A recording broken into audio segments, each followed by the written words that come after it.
मेरी माँ जब पापा के कमरे से निकलती तो उसे चला नहीं जाता और रोती हुई निकलती।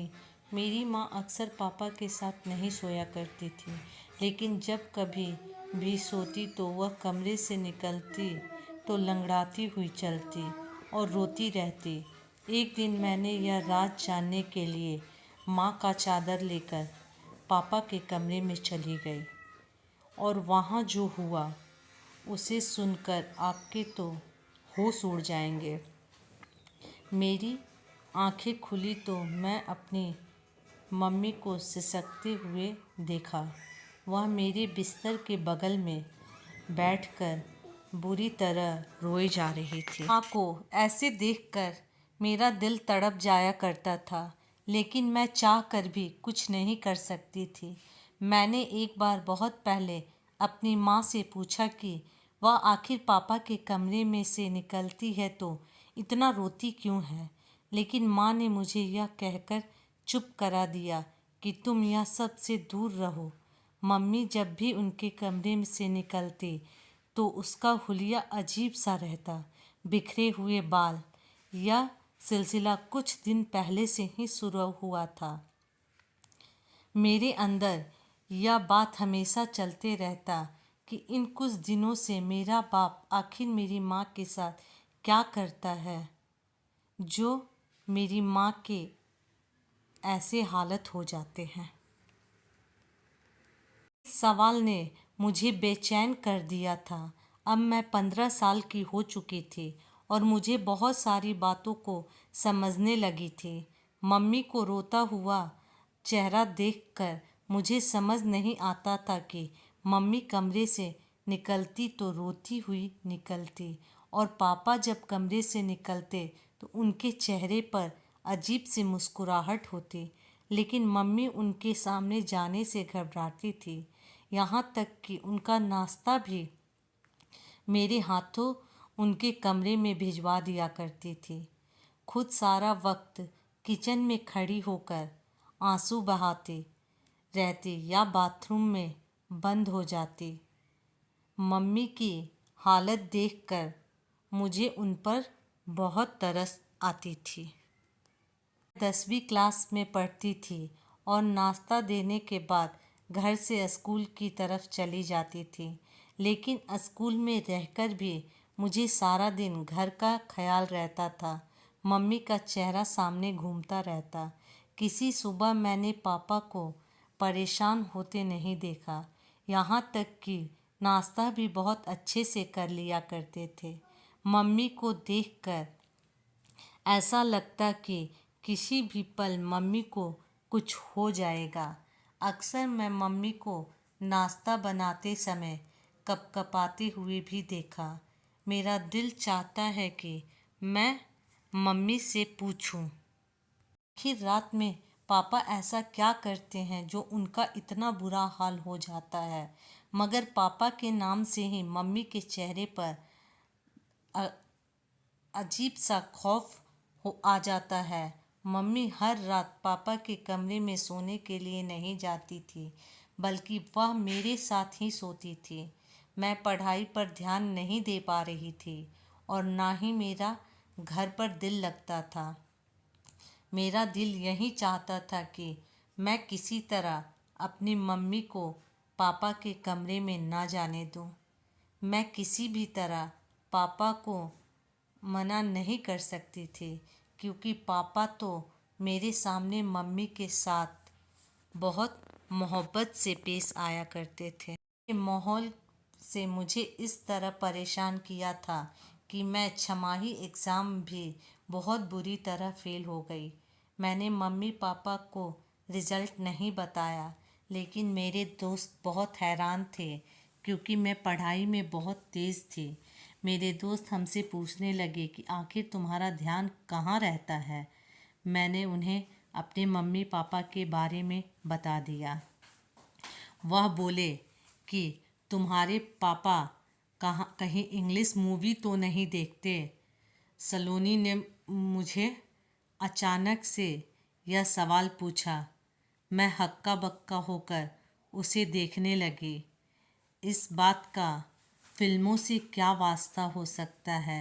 वह मुझे बहुत अजीब निगाहों से देखने लगी। सलोनी ने बता दी। घर वापस आई तो मम्मी के चचेरे भाई आर्यन अंकल घर पर बैठे हुए थे। वह दोपहर के वक्त हमारे घर आते थे। मम्मी बताती थी कि बचपन से ही उनसे उनकी बहुत अच्छी दोस्ती थी। फिर वह दुबई चले गए। फिर मम्मी की शादी पापा से हो गई। मम्मी की शादी को 17 साल हो गए थे और मैं उनकी इकलौती बेटी थी। कुछ साल पहले सब कुछ ठीक था, या शायद मैं ही छोटी थी, मैं ही ना समझ थी। लेकिन कुछ दिनों से मुझे समझ आने लगा था अपनी मम्मी की तकलीफ़, और मुझे पता चल गया था कि मेरा बाप अच्छा आदमी नहीं है। मैं अच्छे से जान गई थी कि मेरी माँ के तकलीफ़ की वजह मेरा बाप है, जो कि अच्छा आदमी नहीं है। इस वजह से मैं अपने बाप से नफ़रत करती थी। और आर्यन अंकल मेरे मम्मी के बहुत अच्छे दोस्त थे। वह साल भर पहले ही इंडिया वापस आए थे और मम्मी से अक्सर मिलने आया करते थे। लेकिन मम्मी को उनका आना अच्छा नहीं लगता था। उनके जाने के बाद मम्मी मुझे कैसे, अगर तुम्हारे पापा को पता चला कि आर्यन अंकल मुझसे मिलने आया करते हैं तो बहुत बुरा होगा। माँ को दिलासा देती कि पापा को कैसे पता चलेगा। एक बार सुबह काम के लिए निकलते हैं तो सीधे रात में आते हैं। और आर्यन अंकल तो मुझे भी बहुत अच्छे लगते हैं। वह हमेशा आते हैं और मम्मी का मूड अच्छा करके जाते हैं और मेरे लिए भी बहुत सारा सामान लाते हैं। पापा का आमदनी इतना कम था कि अपना भी गुजारा बहुत मुश्किल से होता था।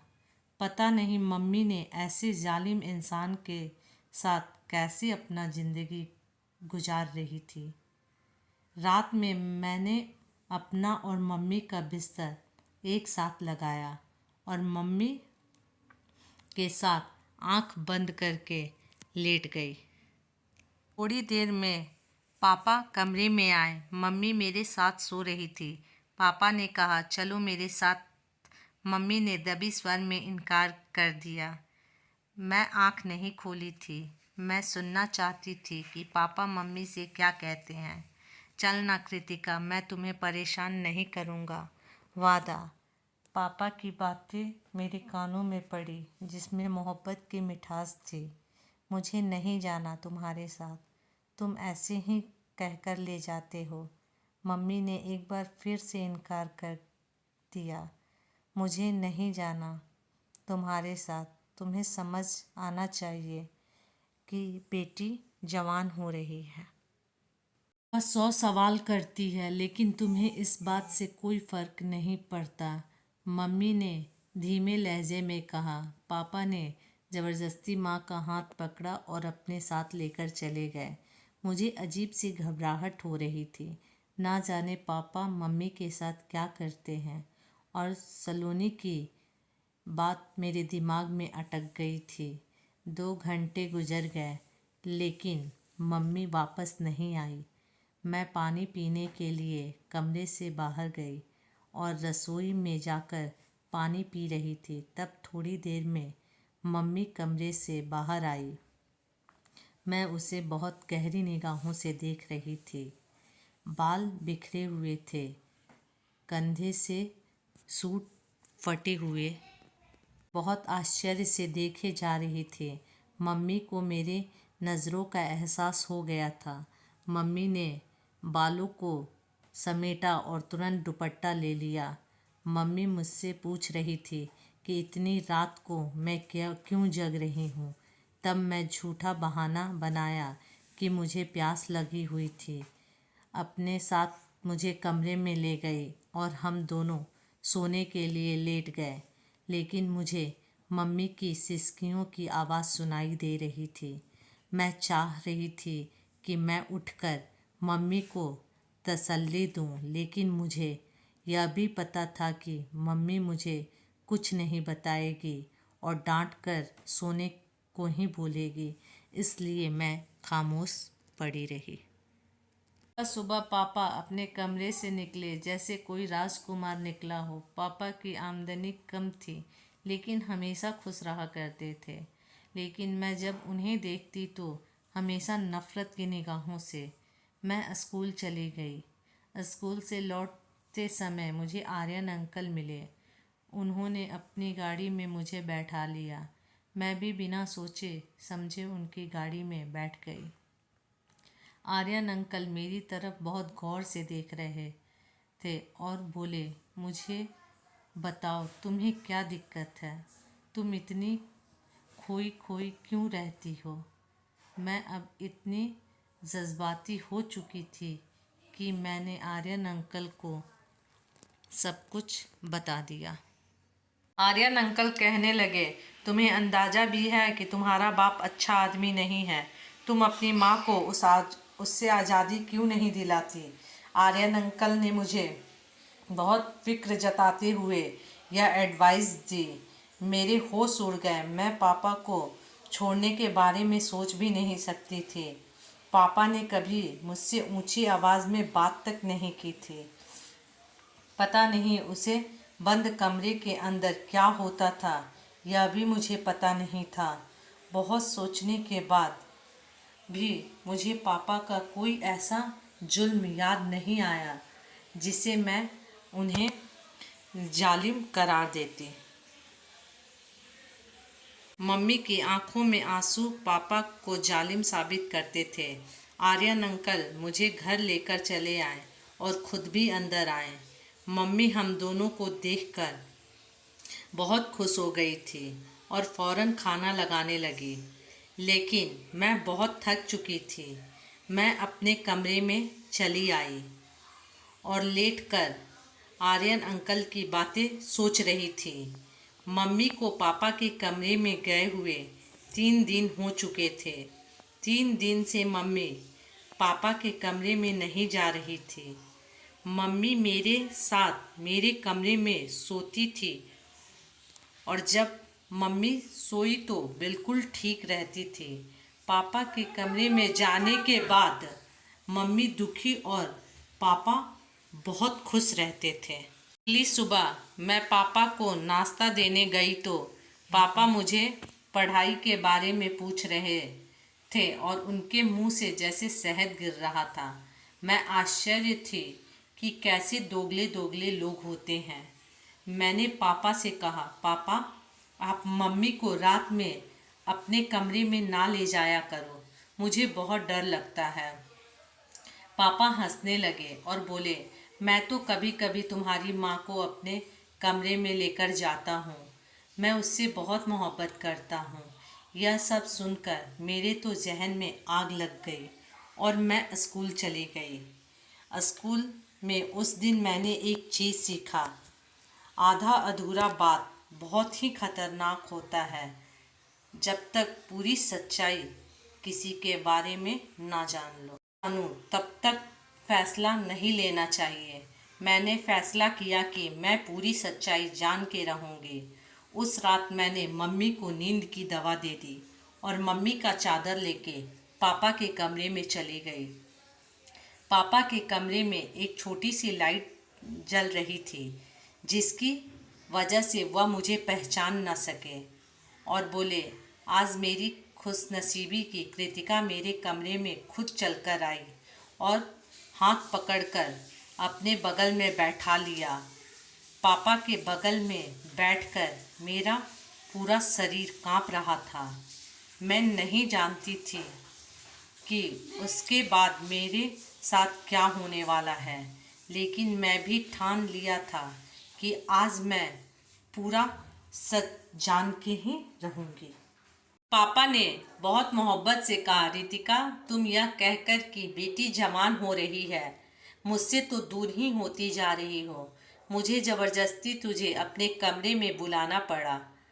बेटी जवान है, वह भी इतना जानती है कि माँ बाप एक कमरे में ही रहते हैं और दिन भर काम करके तुम इतना थक जाती हो। चल आओ और मेरे साथ अब सो जाओ। अंधेरे की वजह से पापा को मेरा चेहरा नज़र नहीं आ रहा था और पापा ने खुद ही मुझे अपने तकिए के पास लिटा दिया और कान में बहुत धीरे धीरे बात करने लगे। वह कह रहे थे कि आमदनी का कुछ हिस्सा उन्होंने जमा कर दिया है जो मेरी शादी में खर्चा करेंगे।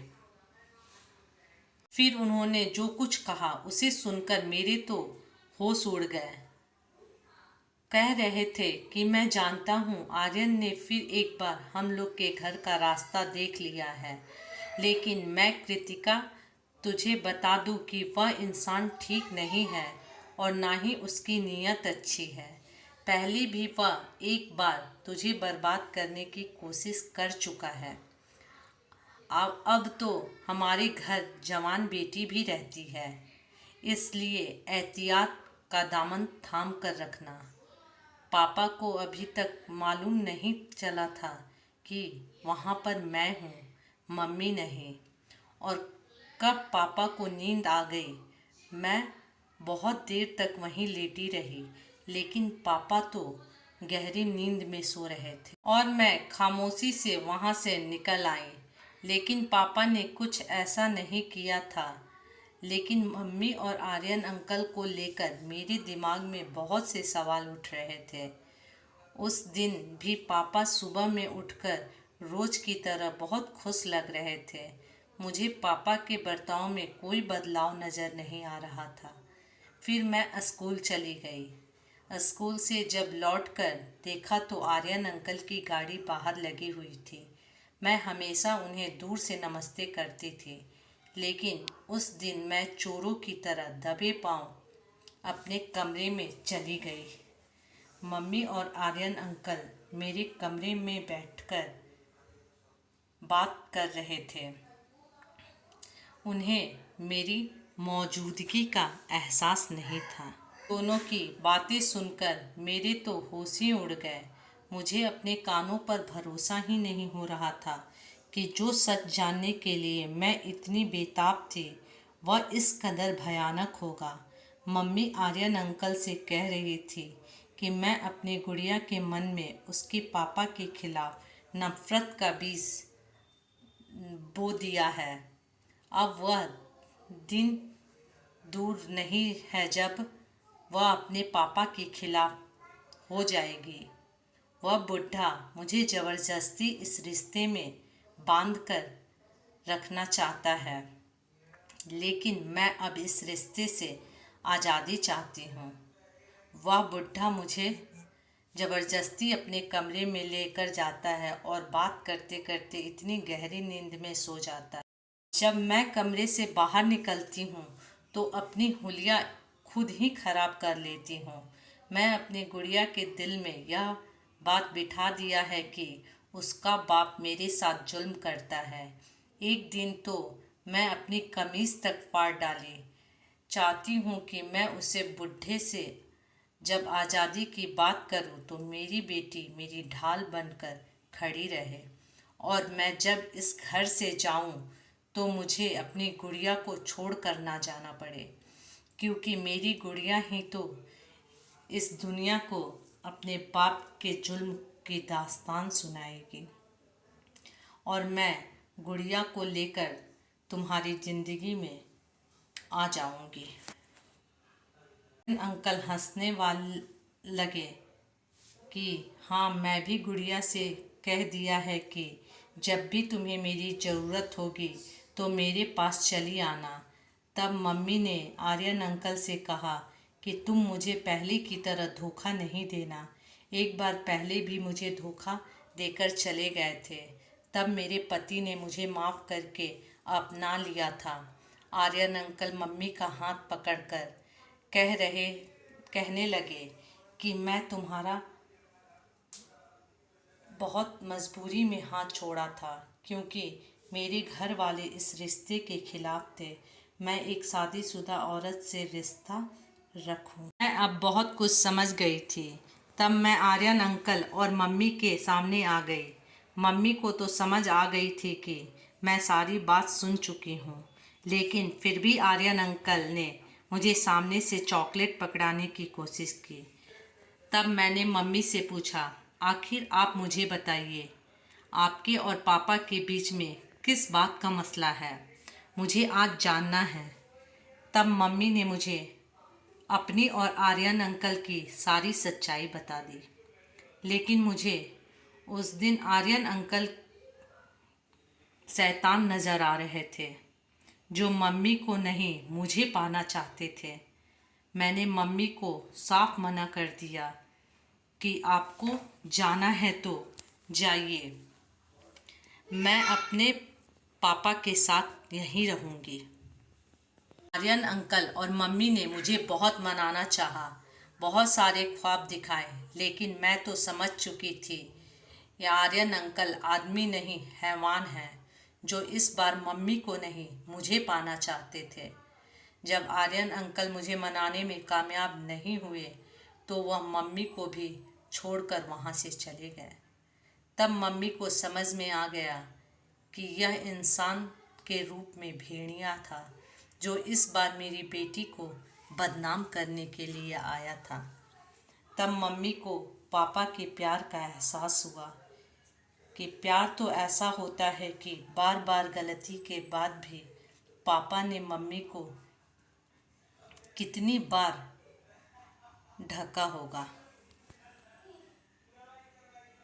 उस दिन मम्मी ने पापा को खुद से खाना परोसा और पापा के कमरे में खुद ही बिस्तर लगाया।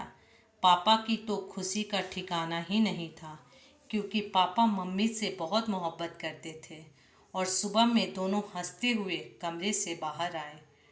दोस्तों, आपको मेरी यह कहानी अच्छी लगे तो कमेंट ज़रूर करें और अच्छी लगे तो शेयर भी कीजिएगा। उससे भी अच्छी लगे तो प्लीज़ सब्सक्राइब करें।